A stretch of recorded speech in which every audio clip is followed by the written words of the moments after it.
이재기 수학 1-46강 시작하겠습니다. 46번째 테마로 집합에 대해서 공부를 해볼 텐데요. 오늘 배우게 될 핵심 내용은 첫 번째 집합과 그 요소가 있고요.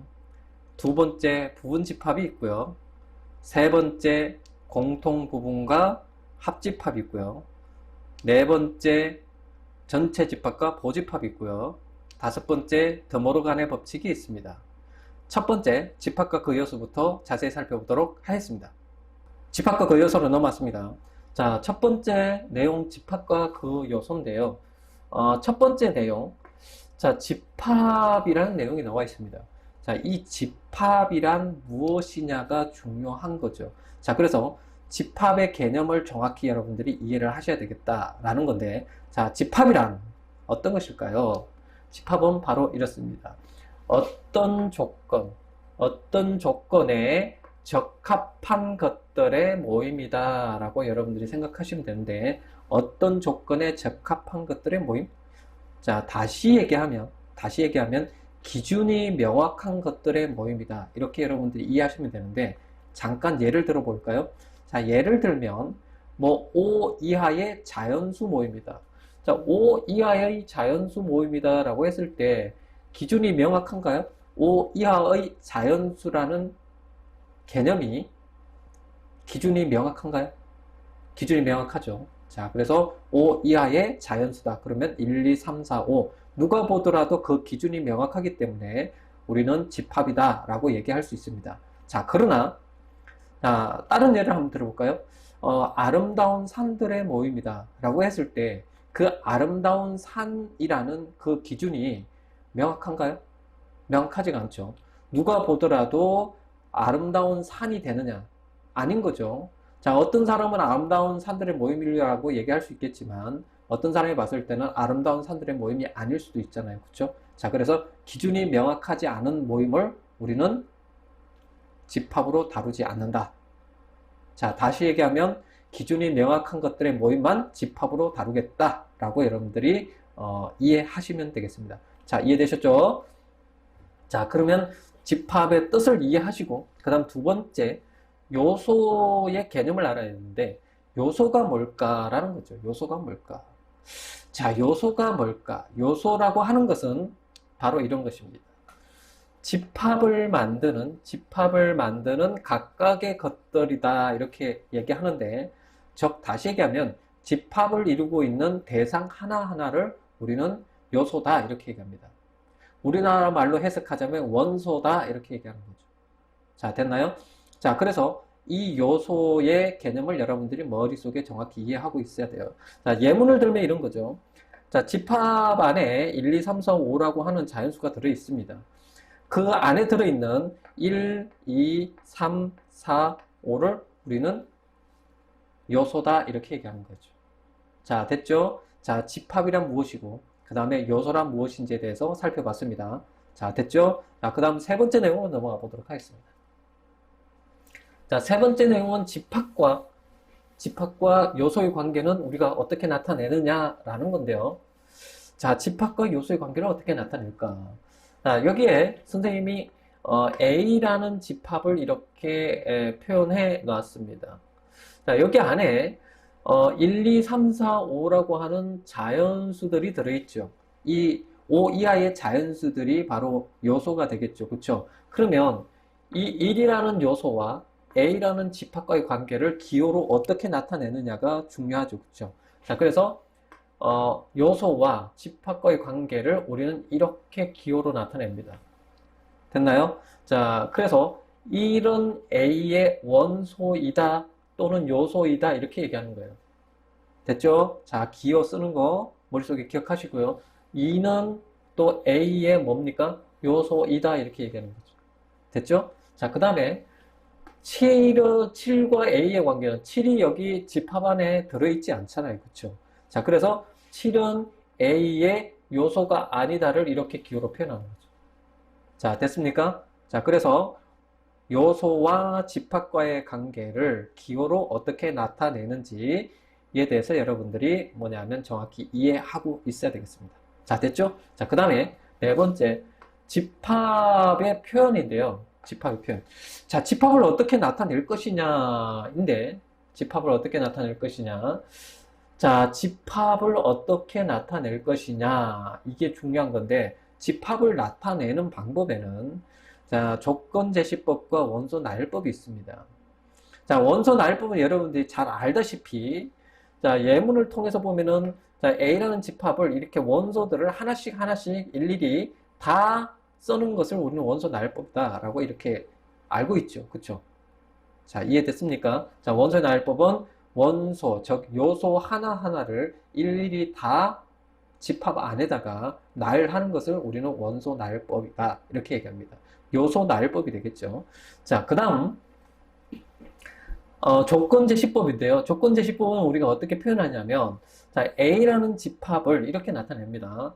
자, 이렇게 표현은, 이 읽기는 이렇게 읽어요. X 바 X는 O 이하의 자연수, 이렇게 선생님 써놨는데요.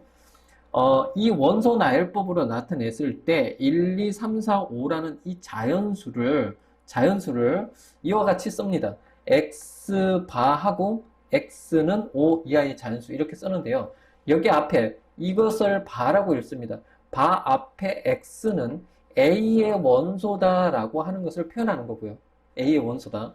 그 다음에 이 x라고 하는 것이 무엇인지 모르잖아요. 그렇죠? 무엇인지 모르기 때문에 그 x에 대한 설명을 이 뒤에서 한다고요. 이 x에 대한 설명을 뒤에서 하는 겁니다. 자, 그래서 x란 정체가 뭐냐? 아, 5 이하의 자연수다. 이렇게 여러분들이 이해하시면 되겠어요. 자, 됐죠? 오케이. 자, 10, x바 x는 10 이하의 3의 배수. 이렇게 적어도 우리는 조건제시법으로 나타낼 수 있다는 거죠. 자, 됐습니까? 그래서 뭐냐면, 조건제시법 어떻게 나타내는지 정확히 이해하시고, 그 다음에 원소나열법 어떻게 나타내는지 정확히 이해하시면 되겠죠. 자, 이해되셨나요?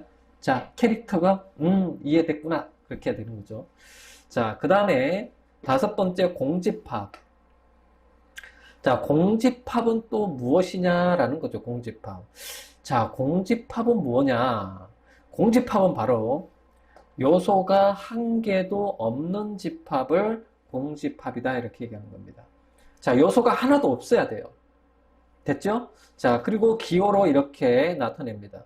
자, 파이라고 읽고요. 기호를 이렇게 나타낸다라는 거 여러분들 잘 알고 있으셔야 된다. 자, 이해됐습니까? 자, 공집합이란 무엇이죠?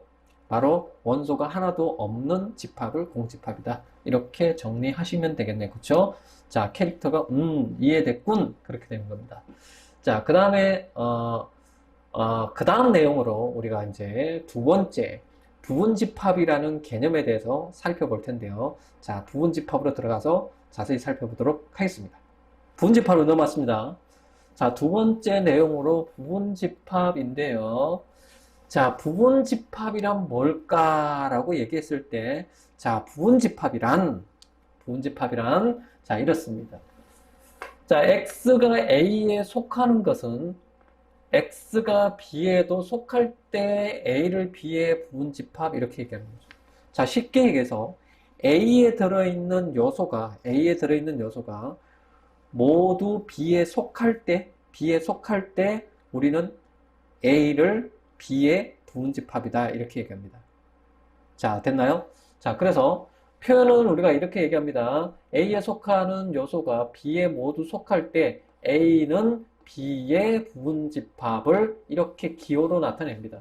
됐나요? 이렇게 기호로 나타내는 거예요. 자, A에 속하는 모든 원소가 B에 모두 속할 때 A는 B의 부분집합이다. 이렇게 얘기하는 거라고요. 자, 됐죠? 자, 이렇게 여러분들이 기본적인 내용들을 정확히 머릿속에 이해하고 기억하셔야 됩니다.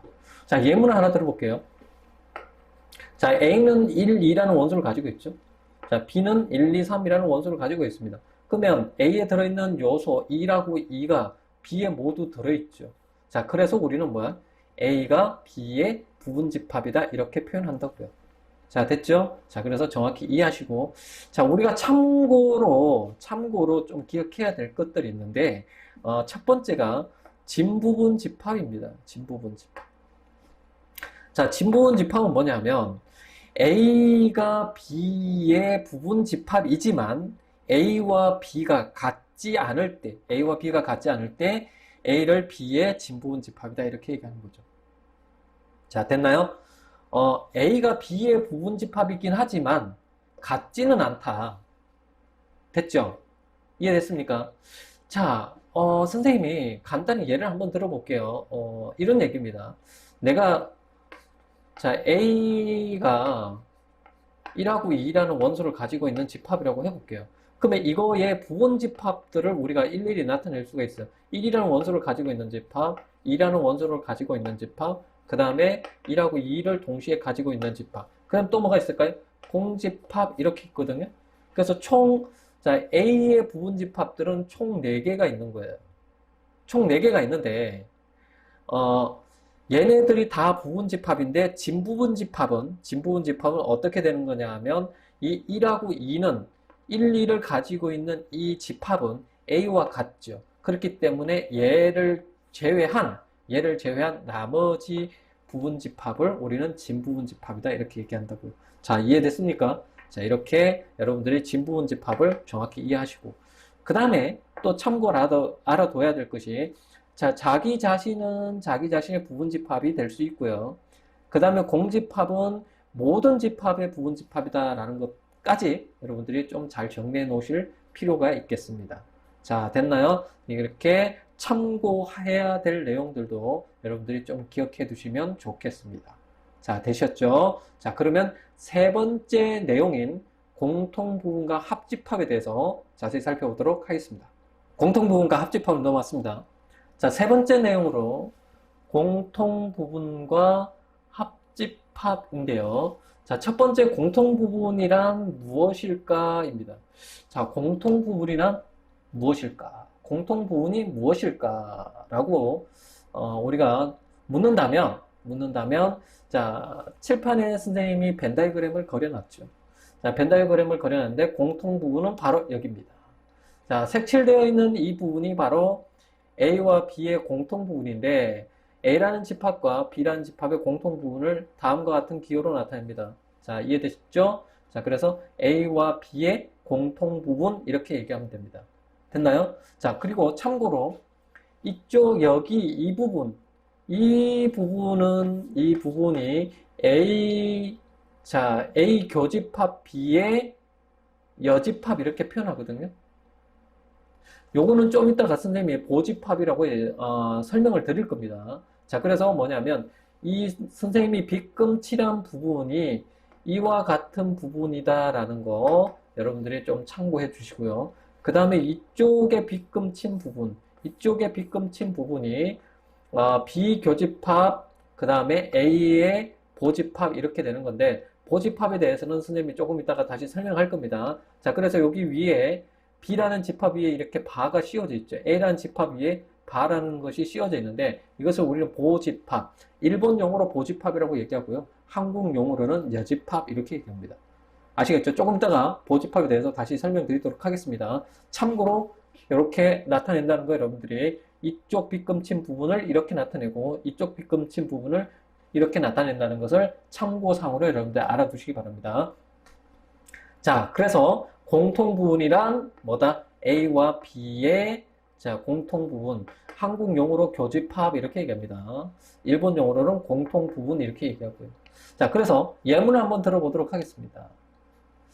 자, A라는 집합이 1, 2, 5라는 원소를 가지고 있고요. B라는 집합이 어떻습니까? 1, 2, 3이라는 원소를 갖고 있다라고 했을 때 자, A와 B의 공통부분, 즉 겹치는 거 1 겹치죠? 그 다음에 2 겹치죠. 그쵸? 자, 이렇게 공통부분을 쓸 수 있다라는 거 여러분들이 이해하시면 되겠습니다. 자, 그래서 뭐냐 하면 이렇게 원소 나열법으로 나타냈을 때 공통부분을 찾을 수 있고 그 다음에 그림으로 이렇게 나타냈을 때도 공통부분이 어디에 속하는지를 여러분들이 볼 수 있어야 되겠습니다. 자, 됐습니까? 자, 이해되셨고요. 그 다음에 두 번째, 자, 합집합인데 합집합이란 뭐냐라는 건데요. 자, 합집합이란 바로 여기입니다. 자, 이렇게 색칠되어 있는 부분이 바로 합집합을 나타내는 것이다.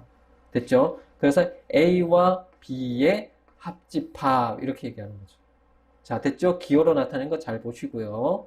자, 이해됐습니까? 자, 이렇게 해서 뭐냐 하면, 합집합에 대해서, 그림으로 한번 살펴봤고요. 예문을 한번 들어보도록 하겠습니다. 자, A 집합에 1, 2, 5라는 원소 가지고 있고, B라는 집합에 1, 2, 3이라는 원소를 가지고 있습니다. 자, 그러면 A와 B의 합집합은 어떻게 되냐? A에 들어있거나 B에 들어있거나 다 들어있는 것들은 모두 다 쓴다라고 생각하시면 돼요. 자, 됐어요? 자, 여기에 들어있는 원소나 여기에 들어있는 원소나 다 쓴다. 중복되는 것은 한 번만 쓰고요. 자, 됐죠? 자, 그래서 합집합의 개념에 대해서 살펴봤습니다. 자, 그래서 공통 부분이란 무엇이고, 그 다음에 합집합이란 무엇인지에 대해서 여러분들이 기본적인 내용들을 정확히 이해하시고 머릿속에 기억해 두셔야 되겠습니다. 자, 아시겠죠? 그러면 네 번째 내용인 전체 집합과 보집합에 대해서 자세히 살펴보도록 하겠습니다. 전체 집합과 보집합은 넘어갔습니다. 자, 네 번째 전체 집합과 보집합인데요. 자, 전체 집합은 여러분들이 익히 다 알고 있는 내용일 겁니다. 그러니까 뭐 전체를 나타내는 집합이다 이렇게 생각하시면 되고요. 벤 다이그램을 나타냈을 때 이렇게 사각형 모양으로 해서 이 전체를 우리는 전체 집합이다 이렇게 얘기하고, 그 다음에 안에 선생님이 원 안에 A 집합이라고 이렇게 표현을 해놨는데, 자, 여기서 보집합이 뭐냐라는 거예요. 보집합. 자, 우리 한국 용어로는 이 보집합을 여집합이라고 얘기합니다. 여집합. 알았죠? 여집합. 그래서 기호를 나타낼 때, 일본 기호하고 우리나라 기호가 서로, 다르기 때문에 여러분들이 잘, 표현을 잘 이해하셔야 됩니다. 자, 보집합이란 자기 자신, A라는 자기 자신을 제외한 나머지 부분. 자, 이 빗금칠한 부분이 바로 A의 보집합이다 이렇게 생각하시면 돼요. A의 보집합. 그래서 표현을 자, 이렇게 바 A라고 이렇게 해놨죠. 됐습니까? 이 바라고 했습니다. 바 A라고 이렇게 해놨는데 이 녀석이 바로 자기 자신을 제외한 나머지 집합이다. 나머지 원소를 가지고 있는 집합이다. 이렇게 생각하시면 된다고요. 자, 됐습니까? 잠깐 예문을 한번 들어볼까요? 자, 전체 집합이 1, 2, 3, 4, 5라는 자연수를 갖고 있는 집합이라고 생각해 봅시다. 그러면 A가 가지고 있는 원수가 1, 2, 3이라고 했을 때 A의 보집합은 자 1, 2, 3 1, 2, 3을 제외한 나머지가 4, 5니까 이 4, 5라는 원소를 가지고 있는 집합이 A의 보집합이 된다. 이렇게 여러분들이 이해하시면 되겠네요. 자, 됐습니까? 한국 기호로는 이렇게 표현하죠. A의 C 이렇게 컴플리먼트 이렇게 표현하는데 이거는 한국 기호고요. 얘는 일본 기호가 되겠습니다. 자, 그래서 보집합에 대해서 선생님이 설명을 드렸습니다. 자, 이해되셨죠? 자, 이렇게 간단히만 알고 있으면 되겠습니다. 자, 그러면 선생님은 다섯 번째 내용인 더모르간의 법칙에 대해서 자세히 살펴보도록 하겠습니다. 더모르간의 법칙으로 넘어왔습니다. 자, 다섯 번째 마지막 내용으로 더모르간의 법칙이 나와 있습니다. 자, 여기서 드모르간이라고 하는 것은 수학자 이름을 따서 드모르간의 법칙이다 이렇게 얘기한 거고요. 자, 그 드모르간의 법칙의 내용을 여러분들이 정확히 이해하고 계셔야 되는데, 자, 첫 번째, 자, 보시면 A 교집합 B의 A와 B의 공통 부분에 뭡니까? 보집합이죠. 바가 씌워져 있으니까. 자, 그러면 A 교집합 B에 들어있는 원소를 제외한 나머지 원소를 가지고 있는 집합이 됩니다. 그러면 어디에 해당될까요? 어디에? 자, 여기가 A고요. 여기가 B라고 했을 때 교집합 B를 제외한 거니까, 자, 선생님이 B금을 한번 칠해 볼까요? 자, B금을 칠해 보면 이렇게 됩니다. 자, 이렇게 됩니다. 이렇게요. B금을 칠하면 이렇게. 자, 어딘지 아시겠죠? 교집합을 제외한 공통 부분, 즉 공통 부분을 제외한 나머지 부분이 바로 이렇게 된다고요. 자, 여러분들이 색칠할 수 있겠습니까? 자, 이렇게 해서 뭐냐면 이와 같이 됐을 때 여러분들이 이렇게 나타낼 수 있어야 되는데, 자, 이 각각의 A 집합과 B 집합에 뭐냐면 보집합을 취하고, 그리고 이 공통 부분을 합집합으로 이렇게 바꿔줄 수 있어야 된다. 자, 얘를 다시 얘기하면 이렇게 바꿀 수 있어야 되고요. 그 다음에 얘를 이렇게 바꿀 수 있어야 된다는 것을 여러분들이 알고 계시면 돼요. 자, 됐습니까? 자, 그래서 여러분들이 알기를 자, 이렇게 아셔야 돼요. 자, 얘가 나타내는 것을 벤 다이어그램으로 이렇게 나타낼 수 있어야 되고요. 그 다음에 이 녀석을 이렇게 바꿀 수 있어야 되고, 이 녀석을 이렇게 바꿀 수 있으면 여러분들이 문제를 해결할 수 있다고요. 자, 됐습니까? 자, 그래서 자, 첫 번째 드모르간의 법칙. 자, 두 번째 드모르간의 법칙 볼까요? A 합집합 B죠. A 합집합 B의 보집합입니다. 자, 그러면 A 합집합 B를 제외한다. 자, 그러면 이 녀석, 이 동그라미 안에 들어있는 녀석을 제외한 나머지니까 이쪽 부분, 선생님이 색칠하는 부분, 자, 이쪽 부분이 바로 A 합집합 B의 보집합이 되겠네요. 자, 이해됐습니까? 자, 이렇게. 자, 그래서 이렇게 나타내는 거. 자, 벤 다이어그램으로 이렇게 나타낼 수 있어야 되고요. 마찬가지. 자, 이 녀석을 이렇게 나타낼 수 있어야 되고, 이 녀석을 이렇게 나타낼 수 있어야 돼요. 자, 항상 나타낼 때는 각각 A와 B에다가 보집합을 취해주고, 자, 합집합은 공통 부분으로 바꾼다. 합집합은 공통 부분으로 바꾸고, 공통 부분은 합집합으로 바꾼다. 이렇게 여러분들이 정리하시면 된다고요. 자, 이해되셨죠? 자, 그래서 두 개의 드모르간의 법칙을 정확하게 이해하시고 여러분들이 좌변에서 우변, 우변에서 좌변으로 바꿀 수 있도록 연습을 하셔야 됩니다. 자, 됐죠? 자, 그러면 이해하시고 간단히 예문을 한번 들어볼까요? 자, 전체 집합이 1, 2, 3, 4, 5라는 원소를 가지고 있고요.